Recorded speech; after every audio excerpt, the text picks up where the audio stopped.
جذبات سے معمور ہو، بھرا ہوا ہو، کہ دل میں احساس ہو کہ اللہ نے کتنا میرے اوپر کرم کیا ہے، اللہ کی کتنی نعمتیں میرے اوپر ہیں، انسان اس کو سوچا کرے۔ اور سب سے اہم بات جو سورہ سبا کی ان آیات میں اللہ تعالی نے بیان فرمائی، وہ یہ کہ سب سے اہم شکر کا حصہ یہ ہے کہ انسان اللہ کی نعمتوں کو اللہ کی طاعت میں استعمال کرے۔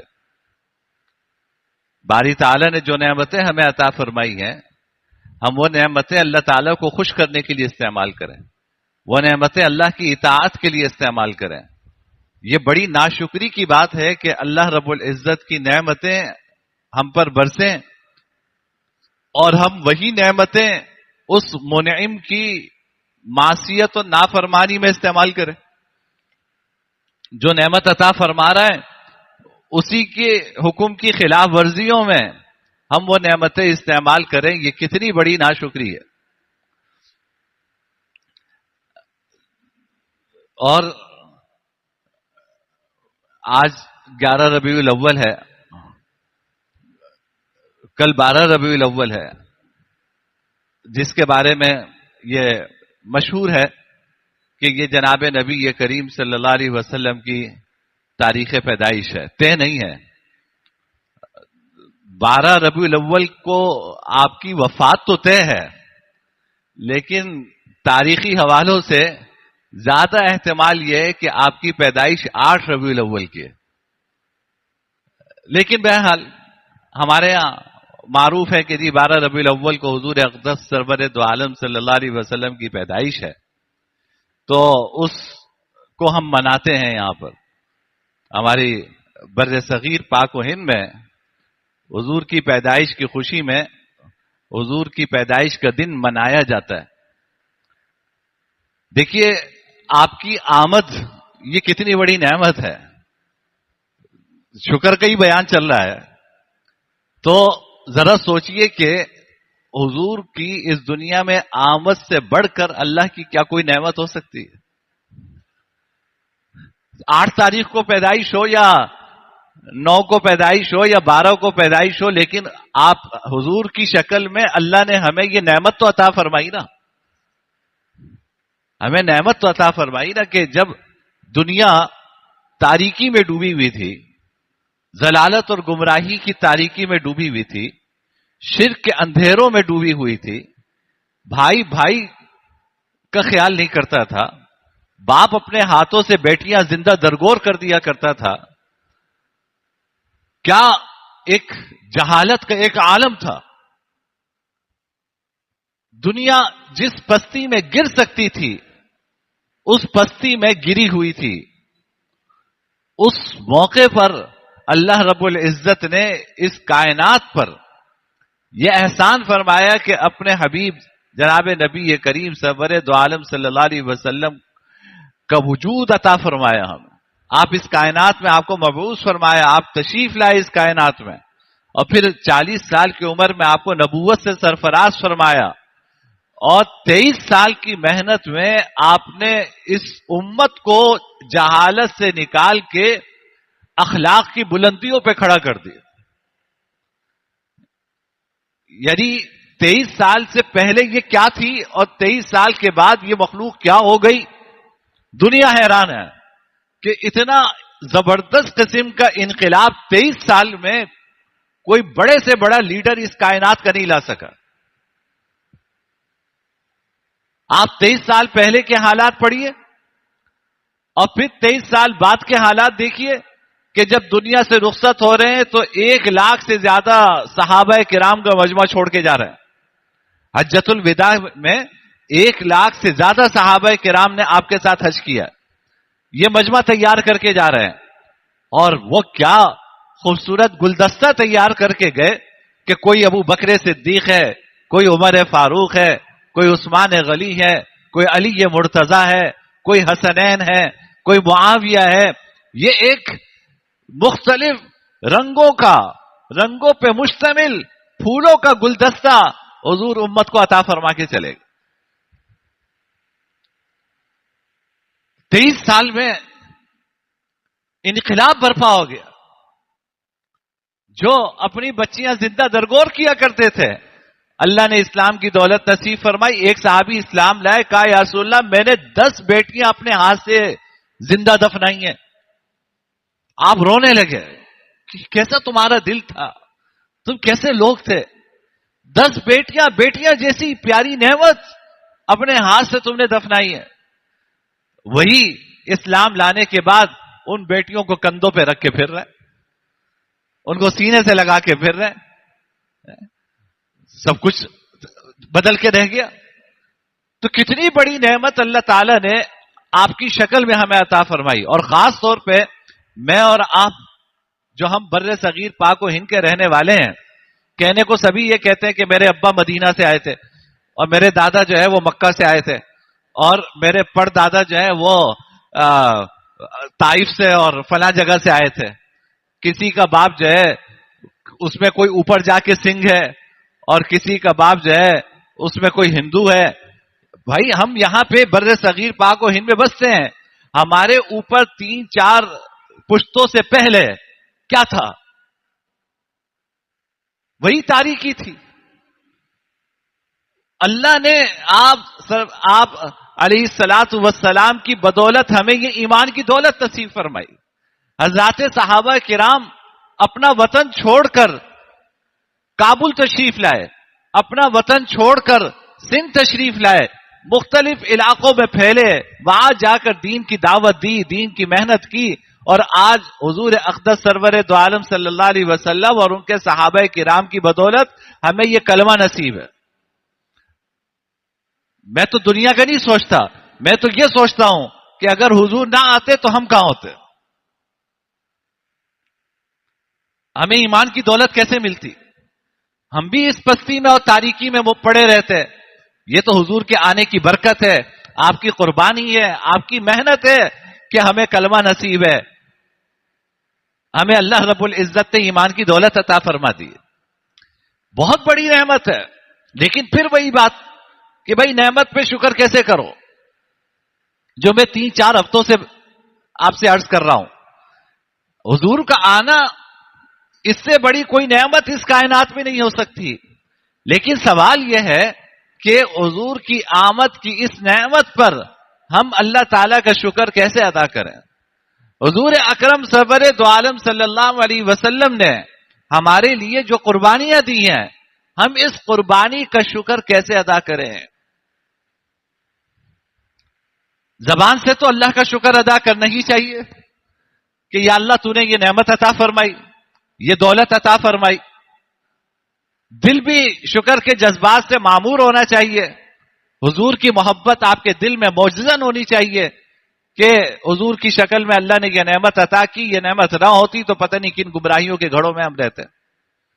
لیکن حقیقی شکر یہ ہے کہ آپ سرور دو عالم صلی اللہ علیہ وسلم جو دین ہمیں دے کر گئے ہیں، جو تعلیمات ہمیں دے کر گئے ہیں، ہم ان تعلیمات پر عمل کرنے کی کوشش کریں، اس کو حرز جان بنانے کی کوشش کریں.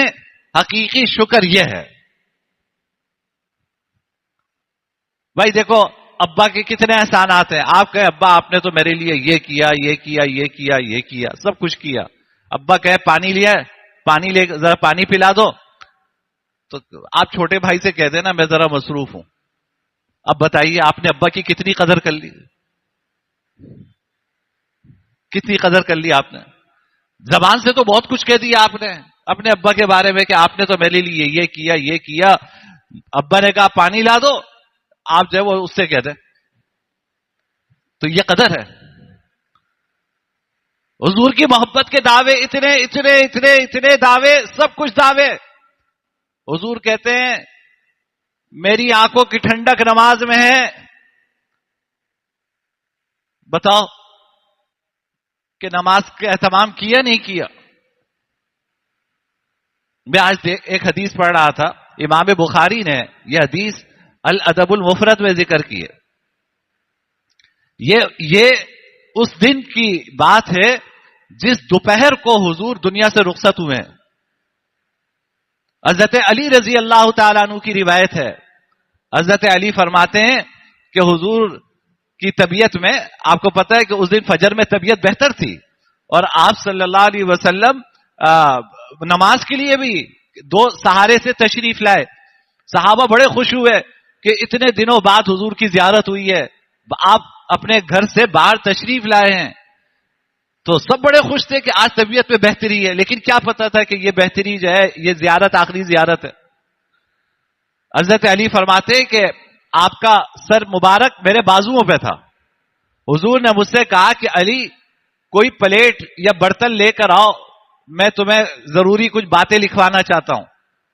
اس زمانے میں کاغذ تو ہوتے نہیں تھے، اونٹ کی ہڈی ہوتی تھی اس پہ لکھا کرتے تھے، درخت کی چھال ہوتی تھی اس پہ لکھا کرتے تھے، مٹی کے برتن ہوتے تھے اس کے اوپر لکھ لیا کرتے تھے. یہ لکھنے کی شکلیں تھیں. تو حضور نے فرمایا کہ کوئی تھال لے کر آؤ، میں تمہیں ضروری باتیں لکھوانا چاہتا ہوں. حضرت علی نے سوچا کہ یہ بیمار ہیں، کبھی غشی تاری ہو جاتی ہے، اب میں کیا برتن لینے جاؤں گا، کہیں اس دوران رخصت نہ ہو جائے. تو حضرت علی فرماتے میں نے عرض کیا کہ یا رسول اللہ، میں غور سے توجہ سے آپ کی بات سن رہا ہوں، آپ فرمائیے، میں لکھ لوں گا، یہاں سے جانے کے بعد میں لکھ لوں گا، آپ فرمائیے، میں اس کو کانوں سے سن رہا ہوں، اس کو یاد کر لوں گا. اب آپ بتائیے کہ ایک آدمی دنیا سے رخصت ہو رہا ہے، رخصت ہوتے وقت وہ جو بات کہے آپ وہ کتنی اہمیت کی حامل ہوگی، اور وہ چاہ یہ رہا ہو کہ اس کو لکھا جائے. لیکن حضرت علی نے کہا کہ آپ فرمائیے، میں اس کو یاد کر لوں گا. کیا فرمایا؟ 3 باتیں فرمائی. پہلی بات، نماز کا خیال کرنا.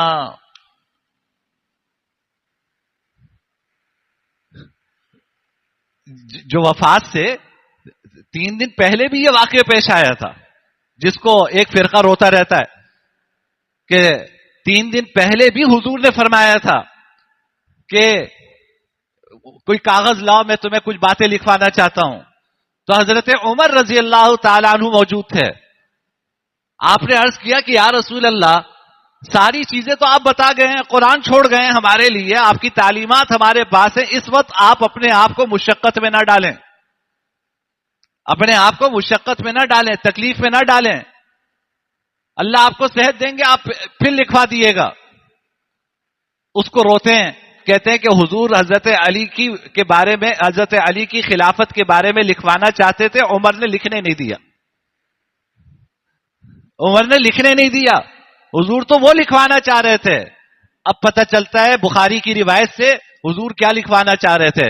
3 دن بعد یہی واقعہ حضرت علی کے ساتھ پیش آیا. کمال دیکھیے، 3 دن بعد یہی واقعہ حضرت علی کے ساتھ پیش آیا.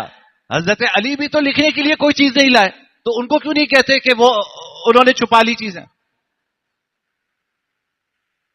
حضرت علی نے عرض کیا کہ آپ فرمائیے، میں سن رہا ہوں.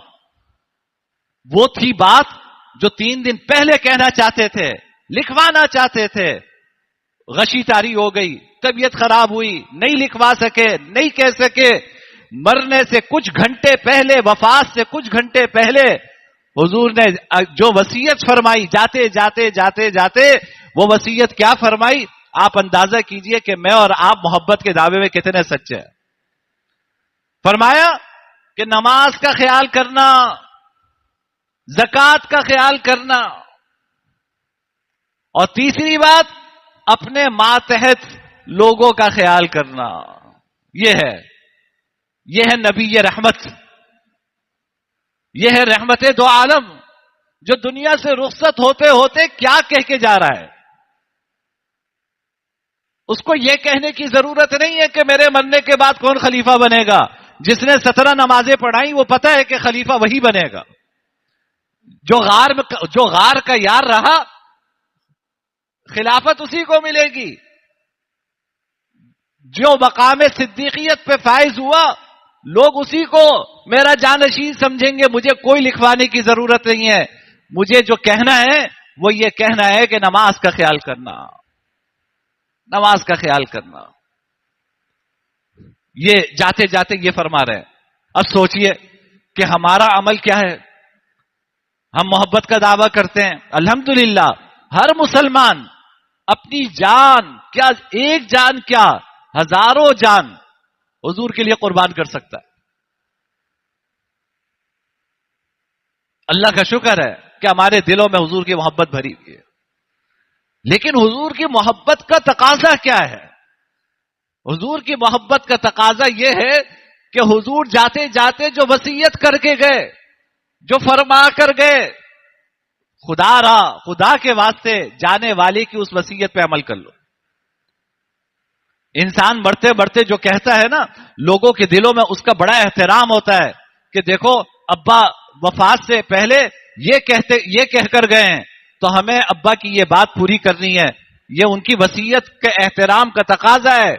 تو حضور میرے محبوب، میرے آقا جاتے جاتے کہہ کر گئے کہ دیکھو اللہ کے حقوق کا خیال رکھنا، ان میں سب سے اوپر نماز ہے، نماز کا خیال رکھنا، نماز نہ چھوڑنا. اللہ نے میرے اور آپ کے عیبوں پہ پردہ رکھا ہے، میں وہ عیب، وہ پردہ ہٹانا نہیں چاہتا، لیکن سچی بات یہ ہے کہ ہم میں سے ہر شخص گریبان میں جھانک کے دیکھے آج فجر کی نماز پڑھی ہے یا نہیں پڑھی. سوچو کتنے لوگ تھے فجر کی نماز میں. اچھا چلو مسجد نہیں آئے، گھر میں پڑھی ہے یا نہیں پڑھی؟ 100 میں سے 10% بھی نماز پڑھنے والے نہیں ہیں. عشق رسول کا نعرہ لگانے والے لاکھوں ہوں گے، کروڑوں ہوں گے، ہزاروں ہوں گے، لیکن نماز کی پابندی کرنے والے 10% بھی نہیں ہیں. کہتے ہیں محبت ہے. یہ شکر ہے کیا؟ اس سے بڑھ کے کیا ناشکری ہوگی کہ اللہ نے حضور کی شکل میں نعمت عطا فرمائی، لیکن ہم نے ان کی تعلیمات کا کیا حال کیا ہے؟ فرمایا نماز کا خیال کرنا. نمبر 2 زکات کا خیال کرنا. زکات دیتے رہو گے تو تمہارے دل سے مال کی محبت ختم ہوگی. اگر تم زکات نہیں دو گے، اپنے پیسے گن گن کر رکھتے رہو گے، جمع کرتے رہو گے، تو یہی مال کی محبت تمہیں تباہ و برباد کر کے رکھ دے گی. آپ صلی اللہ علیہ وسلم نے حدیث سے فرمایا کہ مجھے تمہارے اوپر فقر و فاقے کا اندیشہ نہیں ہے، مجھے تمہارے اوپر اندیشہ اس دنیا کی وسعت کا ہے کہ یہ دنیا کی وسعت ہوگی تمہارے لیے، اللہ خوب نعمتیں دیں گے، لیکن پھر وہ دنیا تمہیں اسی طرح ہلاک کرے گی جس طرح اس دنیا نے پچھلی امتوں کو ہلاک کیا. آج ہم فقر و فاقے سے نہیں مر رہے ہیں، اللہ نے سب کچھ دیا ہے، لیکن پھر بھی حلال اور حرام کی تمیز نہیں ہے. حرام کھانے والا بھی عشق رسول کے دعوے کر رہا ہے،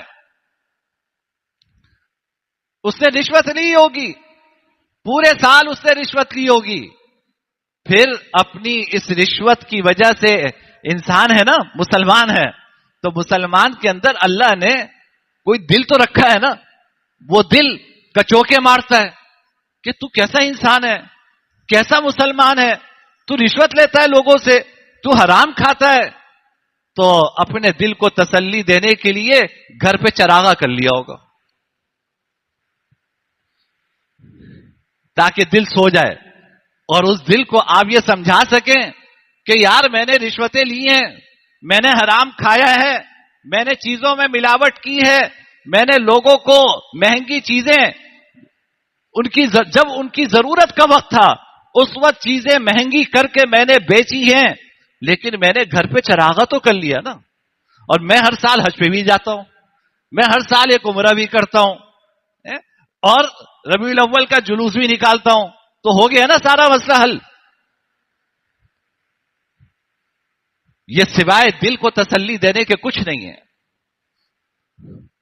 دل کو تسلی دینے کے کچھ نہیں ہے. وہ نبی رحمت جس کے عشق کا دعویٰ ہے، وہ یہ کہتا ہے کہ جس جسم کی پرورش حرام آمدنی سے ہو، جہنم کی آگ اس جسم کی زیادہ مستحق ہے.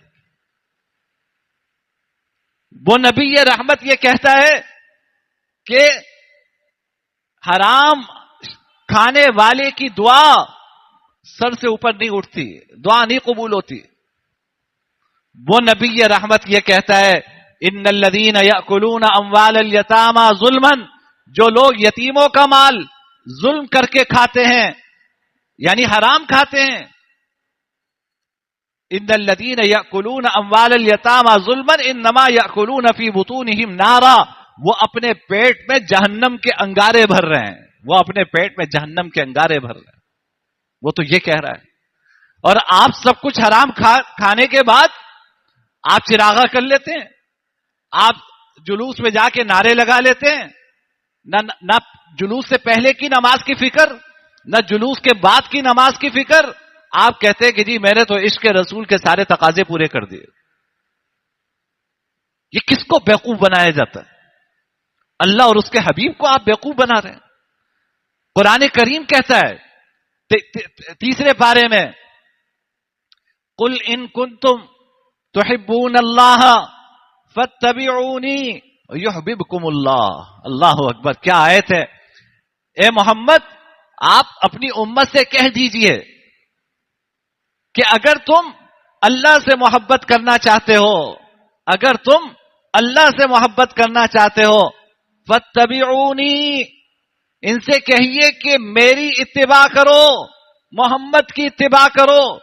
جب تم محمد کی اتباع کرنے لگو گے، محمد کی سنتوں پہ چلنے والے ہوگے، محمد کے بتائے ہوئے طریقوں پر عمل کرو گے، یحببکم اللہ، تو اللہ خود تم سے محبت کرنے لگیں گے۔ کہاں تو آپ اللہ سے محبت کرنا چاہتے ہیں، لیکن جب حضور کی اتباع کریں گے، حضور کے طریقوں پر چلیں گے، تو پھر آپ کو محبت کرنے کی ضرورت نہیں، یحببکم اللہ، اللہ تم سے محبت کرنے لگیں گے، اللہ تم سے محبت کرنے لگیں گے۔ یہ ہے محبت کا تقاضا کہ بھائی حضور سے محبت کرنا چاہتے ہو تو حضور کی اتباع کرو۔ صبح سے لے کے شام تک کی زندگی میں یہ دیکھو کہ حضور یہ کام کیسے کرتے تھے، اور اس کام کے حوالے سے حضور اکرم سرور دو عالم صلی اللہ علیہ وسلم کی کیا ہدایت تھی، میں اس ہدایت کے مطابق عمل کرنے کی کوشش کروں۔ تو آخری وصیت، نمبر 1 نماز، نمبر 2 زکات، نمبر 3 اپنے ماتحتوں کا خیال، وما ملکت ایمانکم، اپنے ماتحتوں کا خیال۔ پہلے زمانے میں ماتحت غلام ہوتے تھے، باندیاں ہوتی تھی، آج کے دور میں تو باندیاں غلام نہیں ہے، تو ہر شخص کے ماتحت جو افراد ہیں، چاہے گھر کی خواتین ہیں، بچیاں ہیں، آپ ان کے سرپرست ہیں، دکان کے ملازم ہیں، کارخانے اور فیکٹری میں کام کرنے والے مزدور ہیں، جو آپ کے ماتحت ہیں، آپ کے گھر میں کام کرنے والے ڈرائیور ہیں، خانسامہ ہیں، ماسیاں ہیں، جو آپ کے ماتحت ہے، حضور آخری وصیت یہ فرما کے گئے کہ ان کا خیال کرنا، ان کا خیال کرنا۔ ایک حدیث سے فرمایا کہ یہ جو غلام اس زمانے میں ہوتے تھے، فرمایا کہ اخوانکم جعلہم اللہ تحت ایدیکم، یہ غلام جو ہیں یہ ہیں تمہارے بھائی، اللہ نے انہیں تمہارے ماتحت کر دیا ہے، جو خود کھاتے ہو وہ انہیں کھلاؤ، جو خود پہنتے ہو وہ انہیں پہناؤ۔ ایک صحابی نے عرض کیا کہ یا رسول اللہ، میں اپنے ماتحت نوکروں کو، ملازموں کو کتنا معاف کروں، کتنا معاف کروں، بار بار غلطیاں کرتے ہیں، کتنا معاف کروں؟ آپ خاموش ہو گئے۔ علماء نے لکھا خاموش اس وجہ سے ہوئے کہ غصہ آیا کہ یار یہ کون سے پوچھنے کی بات ہے کہ کتنا معاف کروں، اللہ تو معاف کرنے کو پسند کرتے ہیں۔ آخر میں کچھ دیر بعد آپ نے فرمایا اگر 70 مرتبہ بھی غلطیاں کریں، 70 مرتبہ معاف کرو۔ اگر 70 مرتبہ بھی غلطیاں کریں، 70 مرتبہ معاف کرو۔ آج جب میں یہ بات کہتا ہوں نا تو ہمارے دوست کہتے ہیں کہ یار یہ سر پہ چڑھ جائیں گے۔ اپنے ماتحتوں کا اگر خیال رکھیں گے نا تو یہ سر پہ چڑھ جائیں گے۔ تو کیا حضور کو نہیں پتا تھا کہ سر پہ چڑھ جائیں گے؟ آپ زیادہ جانتے ہیں. صحابہ کو نہیں پتا تھا. حضرت ابن عمر رضی اللہ تعالیٰ عنہ کا واقعہ آتا ہے حدیث کی کتابوں میں کہ وہ جس غلام کو دیکھتے نا رات کو اٹھ کے تہجد پڑھ رہا ہے، نمازیں پڑھ رہا ہے، اس کو آزاد کر دیا کرتے تھے.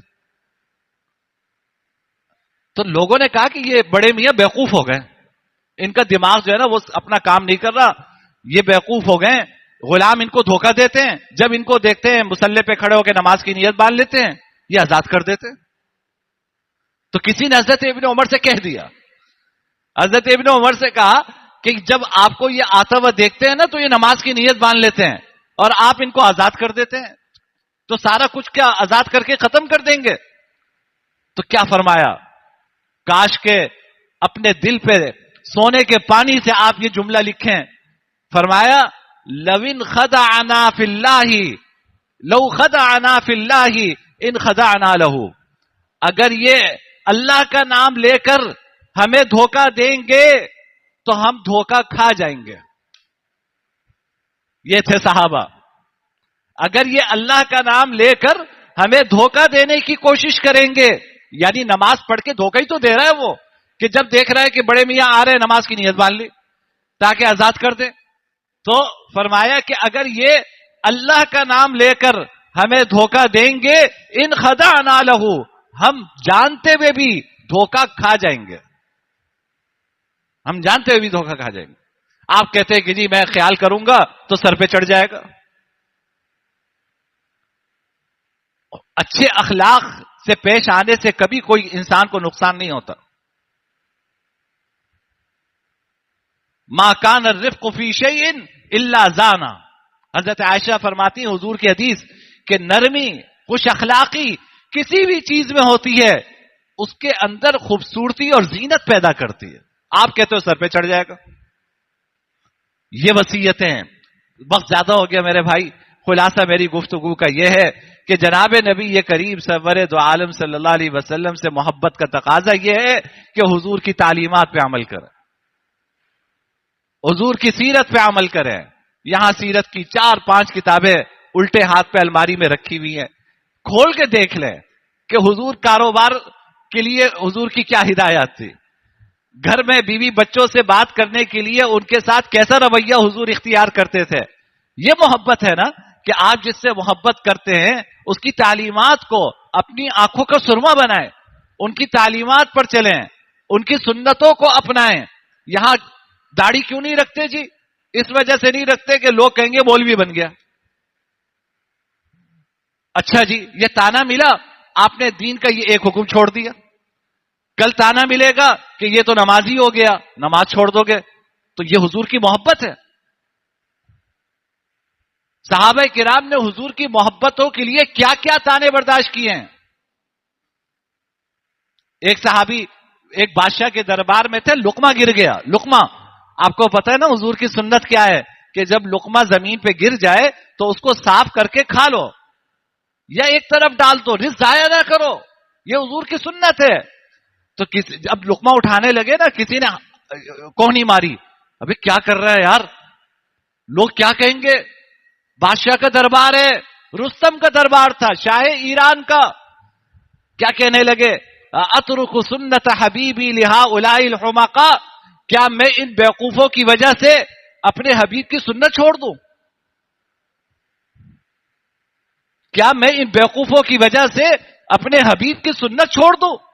آپ لوگوں کا تانا سن کے داڑھی چھوڑ دی، لوگوں کا تانا سنا حلیہ بدل لیا، لوگوں کا تانا سنا نماز چھوڑ دی، لوگوں کا تانا سنا ٹوپی اتار دی. تو کیا یہ حضور کی محبت کا تقاضا ہے؟ کل جب قبر میں جاؤ گے تو جس کے تانے سننے کی وجہ سے تم نے یہ سب کچھ چھوڑا تھا، کیا وہ قبر میں آئے گا بچانے کے لیے؟ تو میرے بھائی حضور سے محبت کا تقاضا یہ ہے کہ حضور کی تعلیمات پہ عمل کریں، حضور کی سنتوں پہ عمل کریں. اللہ پاک مجھے اور آپ کو سچا عاشق رسول بنائے اور اللہ حضور کی سنتوں پہ چلنے والا بنائے. وآخر دعوانا الحمدللہ رب العالمین.